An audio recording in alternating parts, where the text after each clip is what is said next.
Coucou tout le monde, du coup on va continuer sur la hache, sur le bois de la hache. Hop, donc je regarde, on voit qu'il y a des, on a des traits de craquelure ou de nervure, quelques petits trous de peut-être de mythe, j'en sais rien, pour montrer qu'elle a été bien usée. Donc on va se focaliser un peu sur notre manche. Je vais l'isoler. Là j'ai un masque, je l'enlève, CTRL-clic, je tire dans le vide. J'oriente, moi, j'aime bien orienter mon mèche, comme je vous le dis, dans le sens de mon poignet, gauche-droite, pour lui faire, du coup, ces rainures. Alors, comme ça devient, là, les rainures, tout ça, ça va devenir des détails. Il va falloir qu'on ait un mèche assez subdivisé.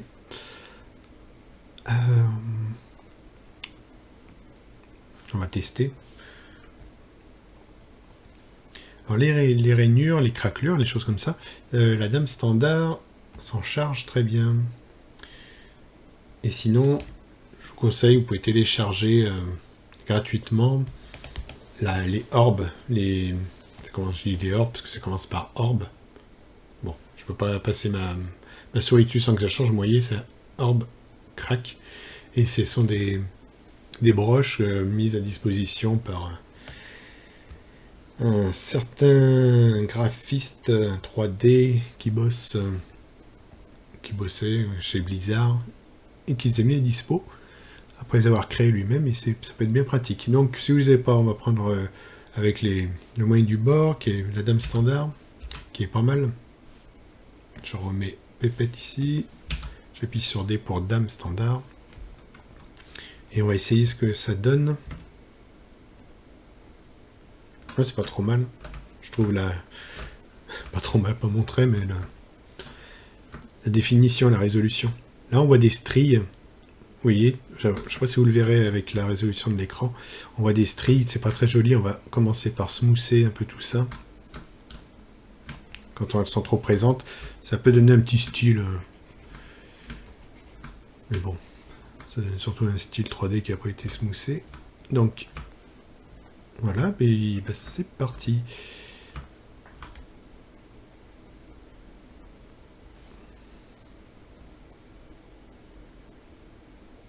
On fait les craquelures un peu pour simuler le smooth, pour simuler le bois. Je suis un peu enflammé. Vous pouvez jouer un petit peu en écrasant plus ou moins votre souris pour forcer comme ça, forcer le trou, pas trop.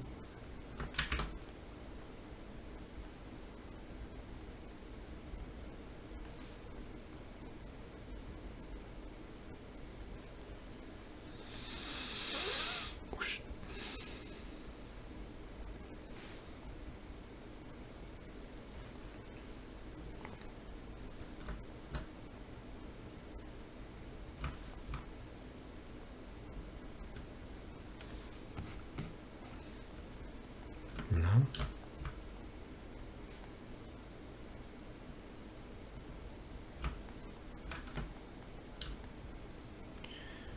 Je pense que je vais rajouter dans mon Dynamesh la résolution. J'étais à 56, ça, je crois que ça n'allait pas trop fort en résolution d'un coup, ça risquerait de faire bugger votre ZBrush. Donc je recalcule.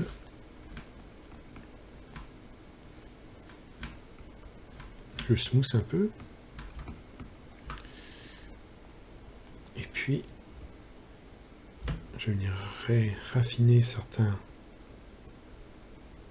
creux.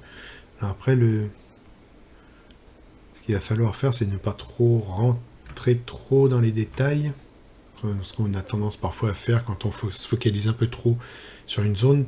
Sinon, on va perdre un peu le style de départ.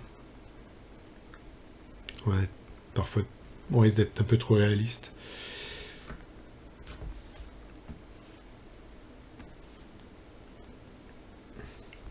Casser un peu ce réalisme, je vais mettre un peu de dame standard pour aplanir certaines zones qui sont finalement pas tant détaillées que ça.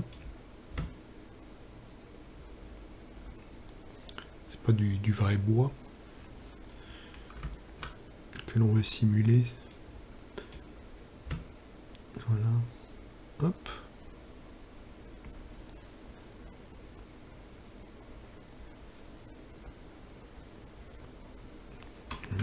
J'efface ça. J'efface en faisant majuscule le long de mon bois. Majuscule, c'est pour smousser.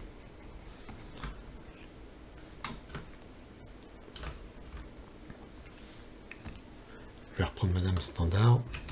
Et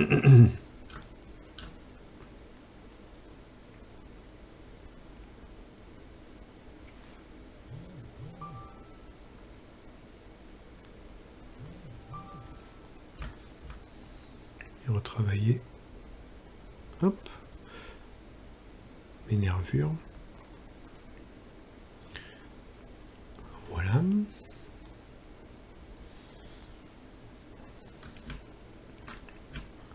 Smooth. Je vais mettre un petit peu, je vais un peu casser l'arrondi là. Hop.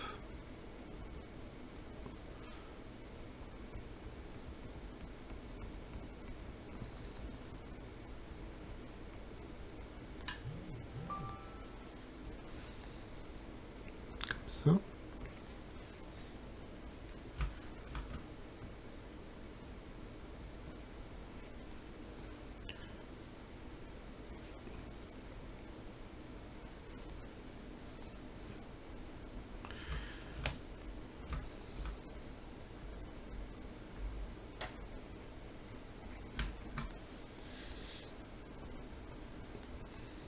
Voilà.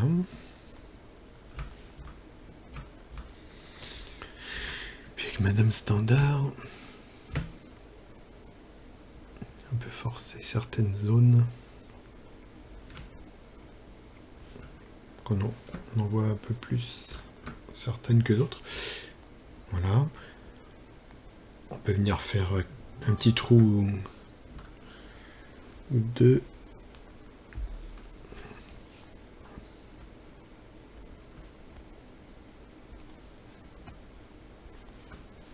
Regardez où est-ce qu'on les fait. C'est dommage de les faire là en plein derrière ce truc. Alors quand on fait des petites choses comme ça, c'est un peu de détail. Il faut pas que ça devienne un gruyère répétitif. Sinon ça fera plus trop l'effet escompté.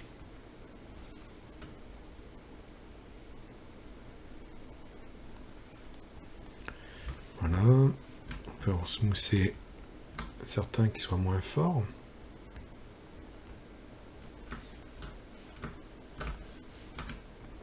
Je smooth un peu pour enlever un peu ces effets un peu d'escalier là.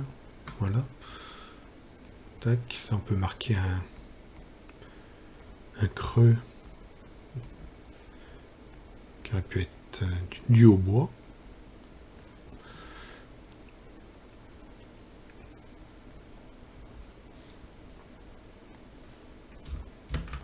Là aussi.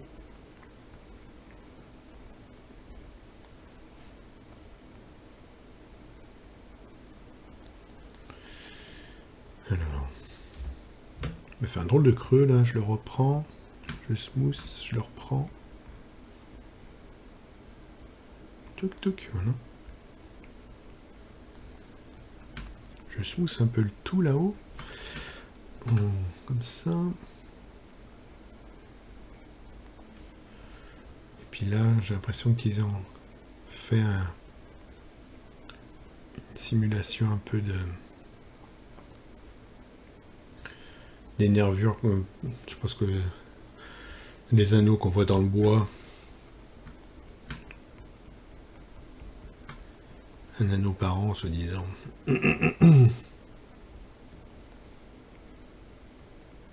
Voilà.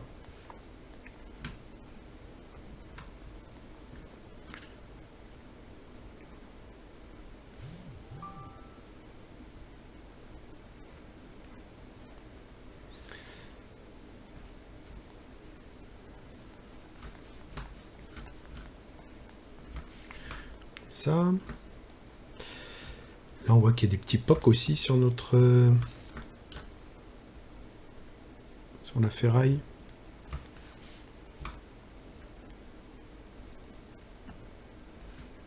Non, je suis en mode miroir, bon.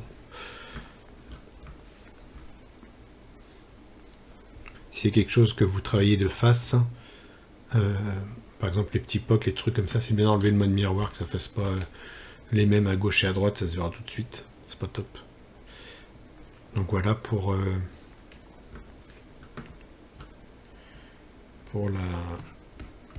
le bois. Il me paraît bien mastoc un peu trop mastoc par rapport à ce qu'on a là. Je vais vous montrer quelque chose, ça peut être intéressant.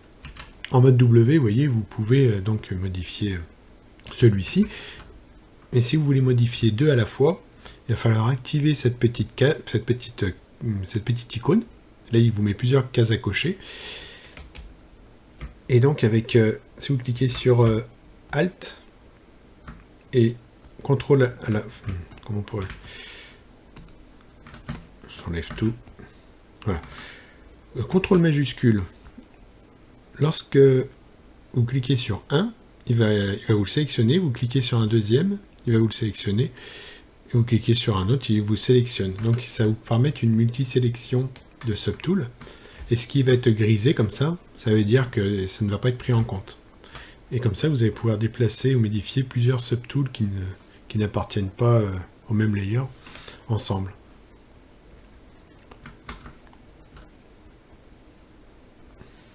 Une fois que vous avez fait votre modification, vous décochez et vous êtes bon. Là, je vais essayer de rattraper un peu la taille et la forme qui est un peu plus comme ça. Ok. J'ai vu tout à l'heure que j'en ai beaucoup dessous. Ouais, on va réutiliser notre broche qui s'appelle Trim Curve et on va couper tout ce qu'il y a par là. Voilà. C'est un peu plus propre. Voilà. Et après, on verra dans une autre vidéo comment on peut faire. Comment on peut la mettre en couleur. Et puis, voir si on va jusqu'à la rotopo, on verra ça. Je vous dis à la prochaine.